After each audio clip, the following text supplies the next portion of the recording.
कोकणात शिमगा आला की शंकासुराचा खेळ रंगतो. पण प्रश्न असा आहे की शंकासूर खरंच राक्षस होता का, की तो फक्त कोकणकरांचा एक विसरलेला नायक होता? काही लोककथांनुसार शंकासुराने ब्रह्मदेवाकडून वेद चोरले नव्हते, तर त्यांनी ज्ञान हा सगळ्यांसाठी असावं म्हणून ते जपून ठेवले होते. म्हणूनच कोकणात आजही शंकासुराची कथा जिवंत आहे. तर सुप्रभात मित्रांनो, मी निखिल घोले आणि पुन्हा एकदा स्वागत आहे तुमचं निखिल घोले व्लॉग्स या यूट्यूब चॅनलमध्ये. मी आलो आहे माझ्या गावीच म्हणजेच दापोलीला शिमगानिमित्त. आज आहे 7 तारीख. होळी 3 तारखेला झाली आणि त्याच्यानंतर 5 दिवसाने आमच्या घरी पालखी येते, म्हणजे देव आमच्या घरी येतात. तर तुम्हाला या व्हिडिओमध्ये पालखी जी माझ्या घरी येणार आहे हे तुम्हाला पाहायला भेटणार आहे आणि कोकणातला शिमगा कसा साजरा केला जातो हे तुम्हाला पाहायला भेटणार आहे. तर चला, आता हा व्हिडिओ पूर्ण तुम्ही एंडपर्यंत बघा, खूप मजा येणार आहे.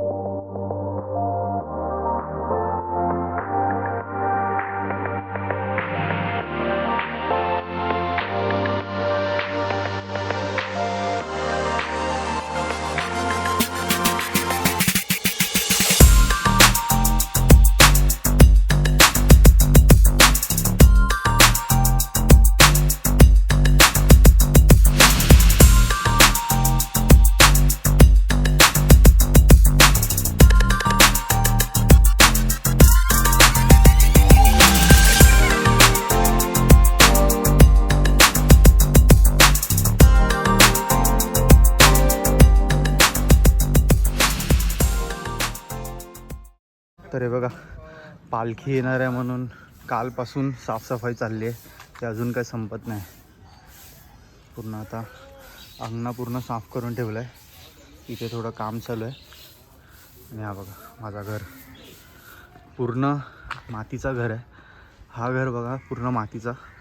आणि हे बघा आता जे चिऱ्याने आणि सिमेंटने जे बनवलेलं आहे, दिसायला मोठं आहे, बट या घरांमध्ये जी मजा आहे ती या घरांमध्ये नाही. कोकणात शिमगा म्हणजे फक्त होळी नाही, तर हा गावाच्या एकतेचा, परंपरेचा आणि आनंदाचा एक मोठा उत्सव आहे. कारण यावेळी गावापासून शहरात कामासाठी गेलेला प्रत्येक व्यक्ती हा शिमग्याच्या दिवशी आपल्या गावी नक्की येतो. पुराणानुसार शंकासूर हा एक शक्तिशाली राक्षस होता. असं सांगितलं जातं की त्याने ब्रह्मदेवाकडून वेद पळवून समुद्रात लपवले. पण कोकणातील काही लोककथा एक वेगळीच गोष्ट सांगतात. काहींच्या मते शंकासूर हा खलनायक नव्हता, तर तो समुद्राशी आणि निसर्गाशी जोडलेला एक शक्तिशाली योद्धा होता. त्याने वेद चोरले नाहीत, तर ते जपून ठेवले होते. कारण त्या काळात ज्ञान फक्त काही लोकांपुरतं मर्यादित होतं. शंकासुराला वाटलं होतं की ज्ञान सगळ्यांसाठी असावं.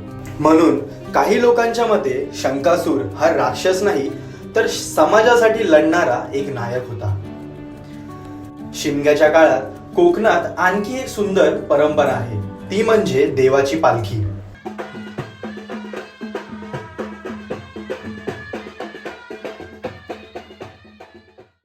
गावातील देवाची सुंदर मूर्ती पालखीत बसवली जाते आणि ढोल ताशांच्या गजरात संपूर्ण गावभर फिरवली जाते. पालखी प्रत्येक घरात जाते आणि लोक देवाला नमस्कार करतात, नारळ फोडतात आणि आशीर्वाद घेतात.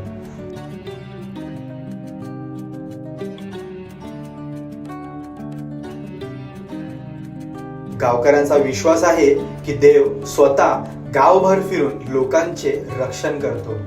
यावेळी प्रत्येक गावकरी एकजुटीने मिळून महाप्रसादाचा लाभ घेतात.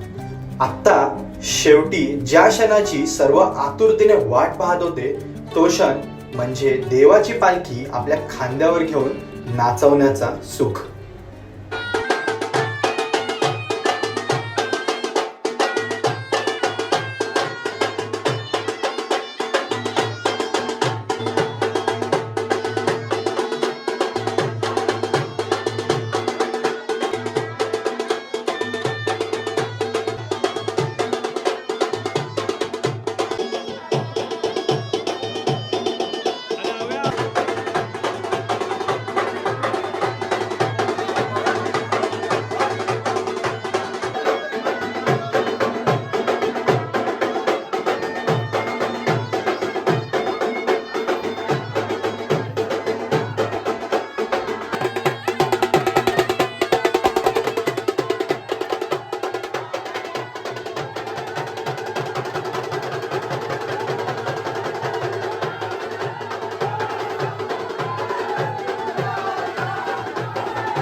अशी ही कोकणातील शिमग्याची परंपरा ही फक्त एक परंपरा नाही तर कोकणाच्या संस्कृतीची ओळख आहे.